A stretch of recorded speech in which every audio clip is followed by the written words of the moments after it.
ஏற்றி இறக்கி இரு காலும் பூரிக்கும் காற்றை பிடிக்கும் கணக்கு அறிவாரில்லை காற்றை பிடிக்கும் கணக்கு அறிவாதற்கு கூற்றையும் உதைக்கும் உரியதுவாம் என்று திருமூல வாக்கிற்கிணங்க பிராணாயாமம்.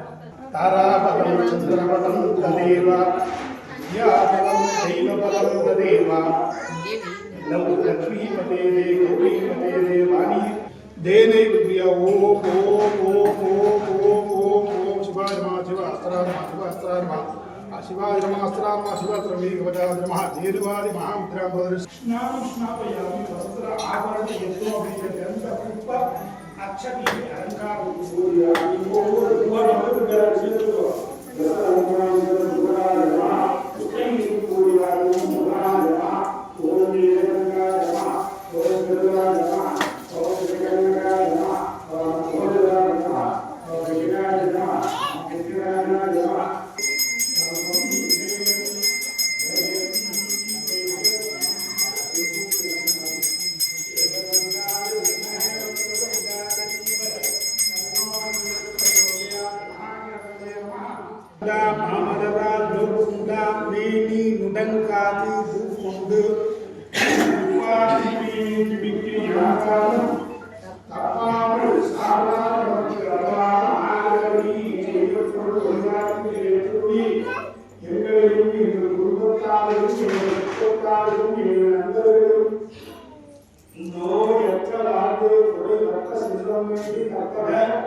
सपदगुण पीड़ा सिद्धि अयन शयन भाग्य प्राप्ति आदित्यादि नवानां गृहाणां दूढ पीड़ा परिहारार्थ सिद्धि यजमानद गृहेषु मनशांति दक्षिणय வடக்க வச்சுட்டு ரெண்டு பூ எடுத்து பிள்ளையார் மேல சேர்த்துட்டு மறுபடியும் பிள்ளையார்ட்ட சுவாமி இடகொண்டு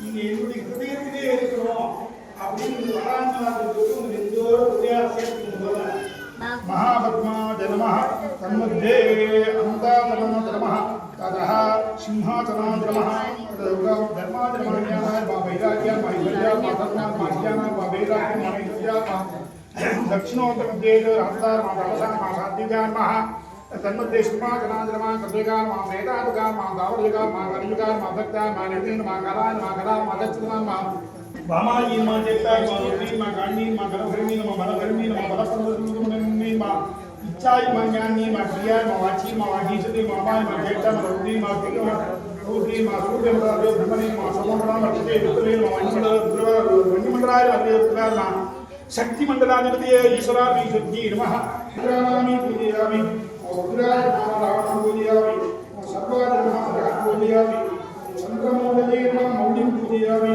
वसुदेव नमः आत्मानं पूजयामि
நவரத்னங்களினால் இழைத்த சிங்காசனத்தின் மீது பரமேஸ்வரரும் பார்வதி தேவியும் ஒரு வீற்றிருக்கையில் பிரம்மா விஷ்ணு தேவேந்திரன் முதலான 33 தேவர்கள் 48,000 ரிஷிகள் அஷ்டவசுக்கள் கிண்ணரர் கிங்குருடர் கருட காந்தர்வர் தேவ ரிஷிகளும் பிரதிதினம் வந்து பரமசிவனையும் பார்வதி தேவியும் பிரதட்சிணமாக நமஸ்காரம் செய்து கொண்டு போவார்கள். இப்படி இருக்க ஒரு நாள் சமஸ்த தேவர்களும் ரிஷிகளும் வந்து ஈஸ்வரரையும் ஈஸ்வரியையும் பிரதட்சிண நமஸ்காரங்கள் தோற்றம் செய்து சிலர் விடை பெற்றுக் கொண்டு தங்களுடைய யதாஸ்தானங்களுக்கு போகிற சமயத்தில் பிருங்கி என்கிற ரிஷி ஒருவர் மாத்திரம் பார்வதி அம்மனை புறம்பாக தள்ளி ஈஸ்வரரை மாத்திரம் பிரதட்சிண நமஸ்காரம் செய்து ஆனந்த கூத்தாடினார். அப்பொழுது பார்வதி அம்மனுக்கு மகா கோபம் உண்டாகி பிரம்மா விஷ்ணு ருத்ரன் தேவேந்திரன் முதலான 33 தேவர்களும் 48,000 ரிஷிகளும் கிண்ணரர் கிங்குருடர் கருட காந்தரர் சித்த வித்யாதரர் ஜனநாதரர் ஜனகுமாரர் துன்புரு நாரதர் கௌரவர் அகத்தியர் மற்றும் உண்டான தேவர்களும் வந்து ஈஸ்வரரையும் நம்மையும் கண்டு வணங்கி போகின்றனர். இந்த பிருங்கி மகாரிஷி மட்டும் நம்மை புறம்பாக தள்ளி ஈஸ்வரரை மட்டும் நமஸ்கரித்து நின்றானே என்று கோபத்துடனே பரமேஸ்வரி கேட்க பரமேஸ்வரன் சொல்கிறார், பர்வத ராஜகுமாரியே, பிருங்கி ரிஷி பாக்கியத்தை கோரியவன் அல்ல, மோட்சத்தை கோரியவன் ஆனபடியால் எம்மை மட்டும் பிரதட்சண நமஸ்காரம் செய்தான் என்று சொல்ல பரமேஸ்வரி பிருங்கி ரிஷியை பார்த்து, ஓய் பிருங்கி ரிஷியே, உன் தேகத்தில் இருக்கிற இரத்த மாம்சம் நம்முடைய கூறாச்சுதே, அவைகளை நீ கொடுத்து விடு என்று சொல்ல அப்பொழுது பிருங்கி ரிஷி தன் சரீரத்தில் இருந்த இரத்த மாம்சங்களை உதறிவிட பின்னும் தன்னுடைய கூறாகிய இரத்த மாம்சத்தை எடுத்துக்கொள்ள பிறகு பிருங்கி ரிஷி வந்தவர் பிருங்கி மகாரிஷி நிற்க முடியாமல் அசக்தனாக இருப்பதை பார்த்த பரமேஸ்வரர், ஏ பிருங்கி மகாரிஷியே, ஏன் அசக்தனானாய் என்று கேட்க பிருங்கி பரமனை வணங்கி, பரமேஸ்வரா, அம்பிகையை நீக்கி தங்களை மட்டும் வணங்கினதனால் அம்பிகை கோபித்து அடியனுக்கு அளித்த தண்டனை இது என்று கூற பரமேஸ்வரன் மனமிருங்கி ஒரு தண்டை கொடுக்க பிருங்கி மகாரிஷி தண்டை ஊதிக்கொண்டு மறுபடியும் பரமேஸ்வரை நமஸ்கரித்து விட்டு ஆசிரமத்துக்கு எழுந்துள்ளார். பிறகு பரமேஸ்வரை பார்த்து, நீர் என்னை உபேட்சை செய்யலாமோ?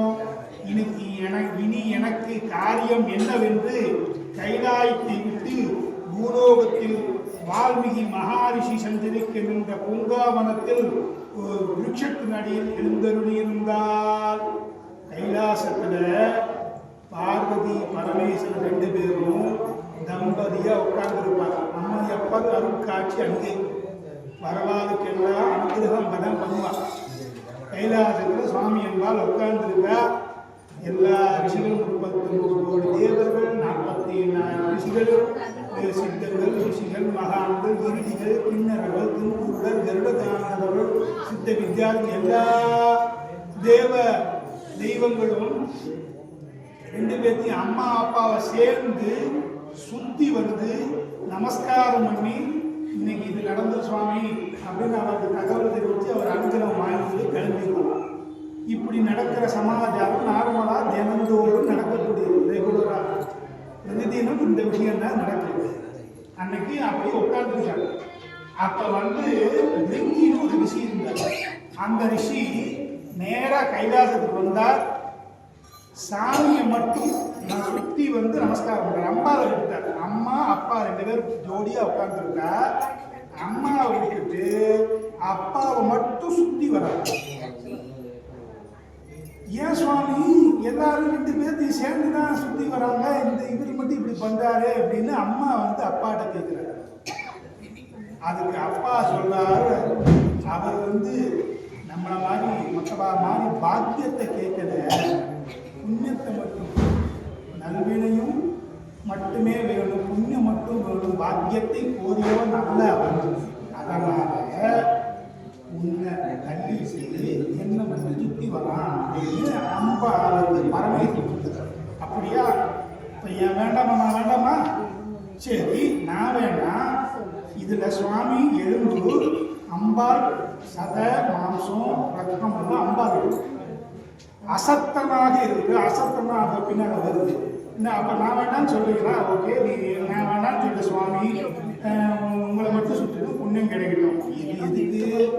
அது பாடம் வரணும், படிப்பிலே வரணும் அப்படின்னு அந்த ரிஷியை பார்த்து கேட்கறது. ஓ பிரிங்கு ரிஷியை நான் வேண்டாம், ஆனால் என்னுடைய மூலக்கூறா இருக்கக்கூடிய ரத்த மாம்சம்லாம் உனக்கு வந்து சதையெல்லாம் வேணுமா அப்படின்னு அம்பாள் கேட்குறேன். அப்படி சரி, அப்போ வேண்டாம், நீ எனக்கு கொடுத்துட்டு என்னுடைய ரத்த மாம்சங்கள் சதையெல்லாம் கொடுக்குது. இந்த உடம்புல ரெண்டு சேர்ந்தான உடம்பு. எனக்கு ரத்தம் கம்மியாச்சு, பிஎஸ் பேலன்ஸ் கம்மியாக போச்சு, எத்தனை வகை இருக்கு. சாமி கேட்ட உடனே, அம்மா கேட்ட உடனே அவர் இந்த ரத்த மாம்சங்கள் எல்லாம் சதைகள்லாம் உதறி விட்டோன்னே வெறி எழுதக்கூடிய முடி இருக்கும். நிற்கவே முடியல, தடுமாறா ஒதுங்கிடுச்சு. அப்போ பரமேஸ்வரன் என்ன நடந்தது? எப்படி ஏன் நிற்க கூட முடியாமல் அசத்தனாக சத்து உள்ளவன், சத்தம் நிறைய அவனுக்கு என்ன சத்து கிட்டு அந்த மாதிரி அசத்தனாக சக்தி இல்லாதவனாக நிற்க தடுமாறா, நிற்க கூட முடியாது. சிச்சு தடுமாறா. இந்த ஒரு தண்டு, இந்த தண்டை வச்சு கையை ஒன்று நின்று அப்படின்னு சொல்லிட்டு அவர் கீழே உள்ள போறவங்க ஒரு தண்டு கொடுத்து பரமேஸ்வரன் அவர் தூக்கி நிற்கிறார். தண்டை வாங்கணும்னு அவர் என்ன பண்ணாரு? மறுபடியும் அவர் எந்த இதுவும் இல்லை, மறுபடியும் சாமியை மட்டும் ஒரு பிரதட்சணம் வந்து நமஸ்காரம். ஏன் சுவாமி, அவர் புத்தி ஒர்க்கு தான் நான் இந்த செய்தியை செஞ்சேன். நீங்கள் திருப்பி அவருக்கு ஒரு கண்டு கொடுத்து நிற்க வச்சா என்ன அர்த்தம்? நான் செஞ்சது என்ன நீங்கள் உபேட்சை பண்ணுற மாதிரி தானே இருக்குது. என்னை உபேட்சை பண்ணுற மாதிரி நீங்கள் பண்ணலாமா? எனக்கு இந்த எங்கே என்ன வேலை? நான் ஒன்று சொல்லி தரோம், தர்மம் தான். அம்மாவை பார்த்து தர்மம் பண்ணாதான் தர்மம். எதுவுமே இந்த பண விஷயம், நல்ல மங்கள விஷயம், ஒரு கோயிலுக்கு கும்பா இது ஒரு கேட்குறோம்னா நீங்கள் பார்த்து கொடுங்கோன்னு ஆத்துக்கார் சொன்னா நீங்கள் கட்டி கொடுக்கணும். அது அப்போ தான் சந்தோஷம் கொடுக்கும். அந்த மாதிரி அம்மா நான் இருக்கும்போது நீங்கள் பாட்டுக்கு எனக்கு ஒரு துண்டு மட்டும் கண்டை கொடுத்து நிற்க வச்சுக்கோங்க. இது இனிமேல் என்னை நீங்கள் உபயோகிச்சுக்கோங்க. இனிமேல் எனக்கு இங்கே வந்து வேலை நான் கிளம்பி போகிறேன். அம்மாவுக்கு முதல்லையே ஆரம்பிச்சுட்டார். மாமியார் செய்யறது புது கணக்கு கொண்டாடி செஞ்சது. அம்மா கிளம்பிட்டார். எங்கே கிளம்பிட்டா?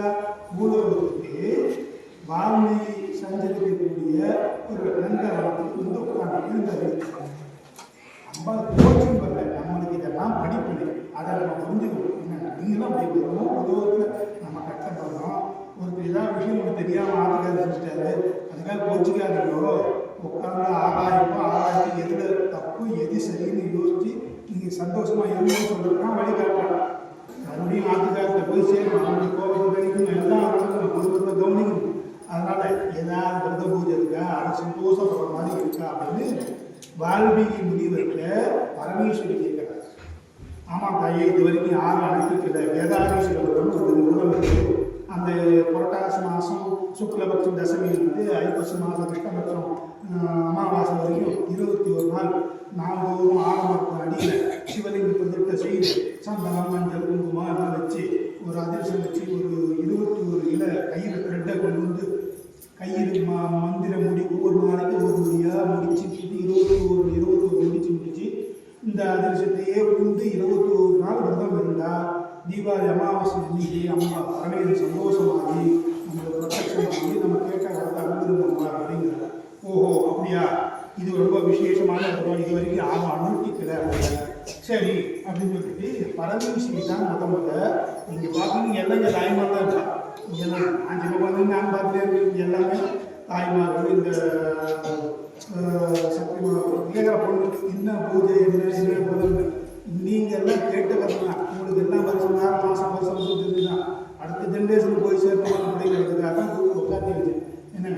இப்போ 21 நாள் விரதம் முறையாக இருந்து சுவாமி சந்தோஷமாயிட்டாங்க. கிளம்பி வந்து சொல்லுங்க நம்ம நோக்கி விரதம் இருக்கிறோம். கிளம்பி இருந்தால் கிளம்பி பார்த்துக்கிட்டப்பா இடப்பாகத்தை கொடுத்து அர்த்தநாரீஸ்வரர் ஆண்பாதியாகவும் பெண்பாதியாகவும் சம உரிமை கொடுத்து நாங்கள் என்ன நான் ஈக்குவல் சந்தோஷமா அப்படின்னு பரமேஸ்வரன் நடத்துகிற முடியுங்க.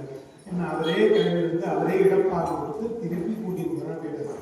எங்கே கூட்டின்னு போனால் அந்த விரதத்தை மேம்படுத்த தேவர்கள் ஓஹோ இவ்வளவு விஷயம் இருக்கா அந்த விஷயத்துல விரதத்தில் நம்ம நாட்டுக்காரமா எப்போ பார்த்தாலும் சண்டை வந்து நாம தேவர்கள் ரிஷிகள் முதலானவர்களும் அன்று முதல் இந்த விரதத்தை அனுஷ்டித்து வருவார்கள். தேவகன்னியின் இந்த விரதத்தை கண்டிக்கரையில் அனுஷ்டிப்பதை பூலோகத்திலே அரசனுடைய குமாரத்திலான புண்ணியவதி பாக்கியவதி என்னும் இரு பெண்கள் தன் தகப்பன் நாடு நகர் இருந்ததன் பயனாக விவாகமான கண்ணீர் கங்கைகரை வர அச்சமயம் தேவகண்ணீர் ஏற்றும் பூதியை கண்டு அந்த விவரம் அறிந்து தேவமங்கையை கொடுத்த நொன்பு கைத்தை பெற்றுக்கொண்டு வீட்டிற்கு போக அடையாளம் தெரியாமல் குச்சி வீடு மாறியக மச்சி வீடாக மாறி ஐஸ்வர்யம் பெருகியிருக்கும் பொதுவையை கண்டு ஆச்சரியம் அடைந்து நிற்கைகள் தகப்பன் தனது குமாரத்தின் அழைத்து சுகமாக வாழ்ந்து வரும் நாளில் ராஜகிரி அரசன் புண்ணியவலியும் அழகாபுரி அரசன் பாக்கியவலியும் மண்ணு தத்தம் ஊருக்கு சென்று புத்திர பாக்கியத்தையும் வாழ்த்து வந்த நல்லவர்கள். இப்போ என்னடா பண்ணுறது அப்படின்னு அப்படியே நாடு நகரம் எழுந்ததன் காரணமாக அப்படியே வந்துட்டு இருக்கா. கங்கை கரையில் இந்த குழந்தை தேவகண்ணீர் இயக்க விற்கக்கூடியது. பூஜை பண்ணுறாங்க, பூஜை தருவாங்க, பிரசாதம் தருவாங்க, நம்ம சாப்பிட சந்தோஷமா இருக்கலாம். அதுதான் பிரசாதத்துக்கு ஒரு பழக்கம். என்னங்க நம்ம நைட்டு டிஃபனுக்காக வாங்கக்கூடாது. பிரசாதங்கிறது எவ்வளோ கிடைக்குதோ அப்படிங்கிறது அது பிரசாதம் சந்தோஷம் வாங்கிடுது. என்ன நம்ம ஊரில் நல்லா அன்னதானம் பண்ணுவாங்க, எல்லாருமே அன்னதானம் பார்த்துட்டு வாங்க, என்ன சந்தோஷம். அதுவும் வரைக்கும் பாக்கியம் தானே, ஒரு வேலை அதனால முடியுதுன்னு வச்சுங்க. அதனால அந்த பூஜை நடக்குது. பொண்ணு கேட்டான், இன்னும் அதிர்ஷ்டம் நாங்களாம் தரக்கூடாது. இது சொல்கிறோம், அந்த பொண்ணுக்கு எப்படி கிடைக்குது பாருங்க. தேவகன்னிகள் கொடுக்குறோம், தேவகன்னிகள் அந்த அழகாபிலாசம் கொடுக்குறோம். அந்த பிரசாதத்தை வாங்கி விண்டதும் விழுவாங்க. தன்னுடைய குச்சி வீடு மாடம் வச்சு வீடு மாளிகையாக மாறும். ஐஸ்வர்யம் வந்து சந்தோஷமாக இருக்கு. சந்தோஷமாக இருந்தாலும் அந்த பொங்கல்லாம் வளர்ந்து பெரியாளாக அவளுக்கு விருது தரத்தில் நல்லபடியாக கௌரவமான முறையில் கல்யாணம் பண்ணி கொடுத்தாங்க. புண்ணியவதியும் பாக்கியவதியும் 2 பேரும் கல்யாணம் பண்ணி அவளுக்கு நிறைய சமர்த்தியாக கொடுத்தாங்க. அவளும் சந்தோஷமாக புத்திர பாக்கியங்கள் சௌக்கியமாக இருக்கு. அப்புறம் தான் சோதனை எல்லாத்துக்குமே வந்துட்டா ரெடியாகிட்டு என்ன பண்ணுறது தர்மம். இங்கே நம்ம வாழ்ந்து வரும் நாளில் பாக்கியவதி தன் கையில் இருந்த நோன்பு கட்டி அவரை பந்தலில் போட்டு இங்கே கேட்டீங்க, உங்களுக்கு தான் ஆன்சர். என்ன சாப்பிட்டு பண்ணுறது அது சொல்கிற நாளில் இங்கே நம்ம வாழ்ந்து போகும்போது நம்ம சாப்பிட்டாச்சு நம்ம சௌக்கியமாக இருக்கணும். அவரை பந்தலில் நோன்பு கட்டி எதுவாக கொஞ்சம் மூட்டில் கைது நிறைய சேர்த்து போச்சுருக்காப்பா, என்ன பண்ணுறது தெரியல அப்படின்னு சொல்லிட்டு அந்த அம்மா மறந்து போவதன் விளைவாக பாக்கியவதி நாட்டை வேற்றரசு கைப்பற்றி கொண்டு இவரை ஊரை விட்டு புறப்பட்டு விட்டார். பாக்கியவதியும் அவர் புருஷனும் முக்கிய தரித்திரர்களாகி உண்ண உணவும் உடுக்க உடையுமின்றி நோன்பு கையில் அவரை பந்தல் இருந்ததால் தினம் அவரைக்காய் மிகுதியாக காய்க்க பாக்கியவதி அந்த அவரைக்காயை சமைத்து புசித்து ஜீவித்து வந்தனர். இப்படி இருக்கையில் ஒரு நாள் பாக்கியவதி தன் குமாரனை அழைத்து, அப்பா, நம் நாடு நகரம் இருந்து உண்ண உணவுக்கும் உடுக்க உடைக்கும் கட்டப்பட்டு கொண்டிருக்கிறோம். ஆகையா நீ ராஜகிரிக்கு போய் உன் பெரிய தாயான புண்ணியவதி சகல ஐஸ்வர்யத்தோடு வாழ்வதனால் அவரிடத்தில் நம்முடைய தற்கால நிர்வாகத்தை தெரிவித்து கொஞ்சம் திரவியம் கேட்டுக் கொண்டு வா என்று கட்டமுது கட்டி கொடுத்து பையனை அனுப்பினார். இந்த பிள்ளையும் ராஜகிரிக்கு போய் தன் பெரிய தாயாரை கண்டு தங்கள் வர்த்தமானங்களை சொல்ல தாபந்திரியப்பட்டு பிள்ளையை 4 நாள் வைத்திருந்த சில வஸ்திரங்களும் ஆபரணங்களும் திரவிய முடிப்பும் கட்டமது கட்டி கொடுத்து வழி அனுப்பினார் பெரிய தாயார். அதை வாங்கி கொண்டு சில தூரம் வந்து ஒரு குளக்கரையில் மூட்டையை வைத்துவிட்டு கட்டமது சாப்பிடுகிற சமயத்தில் மூட்டையை கருடம் எடுத்து கொண்டு போய்விட்டது. அது கண்ட சிறுவன் ஐயோ மனஸ்தாபப்பட்டு மீண்டும் பெரிய தாயாரிடம் சென்று நடந்ததை சொல்ல அவனும் வேதனைப்பட்டு மறுபடியும் சில திரவியங்களை கட்டி கொடுத்து அனுப்பினார். அதை எடுத்துக்கொண்டு வரும் பொழுது வழியிலே ஒரு திருடன் அந்த சிறுவனிடமிருந்து மூட்டையை பறித்து கொண்டு போய்விட சிறுவன் துக்கப்பட்டு கொண்டே மறுபடியும் பெரிய தாயாரிடம் சென்று, அம்மா, நாங்கள் என்ன பாவம் செய்தோமோ தெரியவில்லை, 2வதாக கொடுத்த திரவியங்களை திருடன் பறித்து கொண்டு போய்விட்டார் என்று சொல்லி வருந்தி சிறுவனை தேற்றி, குழந்தாய், உன் தாயார் வேதாரீஸ்வர நோன்பு விரதத்தை அனுஷ்டித்து வருகிறாரா இல்லையா என்று கேட்க, அந்த நோன்பு விரதம் அதை அனுஷ்டிப்பதில்லை என்று உண்மை நோன்பு கயிற்றை அவரை பந்திரை மேலே போட்டுவிட்டார். முதல் இவ்வித கட்டங்கள் வந்தது என்று தெரிகின்றது என்று கூறினார். இதை கேட்ட புண்ணியவதி மிகவும் மனமருந்தி சகோதரி குமாரனை தன்னிடமே நிறுத்திக் கொண்டு ஐப்பசி மாதம் தான் நோக்கிற நோன்போடு கூட பாக்கியவதிக்கு ஒரு பங்கு நோன்பு வைத்து நோற்று அந்த நோன்பு கயிறும் பலகாரமும் பாக்கு வெற்றினி மஞ்சளும் இன்னும் சில ஆடை ஆபரணங்களும் திரவியங்களும் கொடுத்து காவலாக சில சேவர்களை கூட்டி இனிமேலாவது இந்த நோன்பை விடாமல் நோக்கச் சொல் சில புத்திமதிகளை சொல்லி அனுப்பினார். பெரிய தாயார் விடைபெற்றுக் கொண்டு வரும்போது முன்னே வழியில் பருத்து போன திருடன் திரவியத்தை கொண்டு வந்து கொடுத்தார்.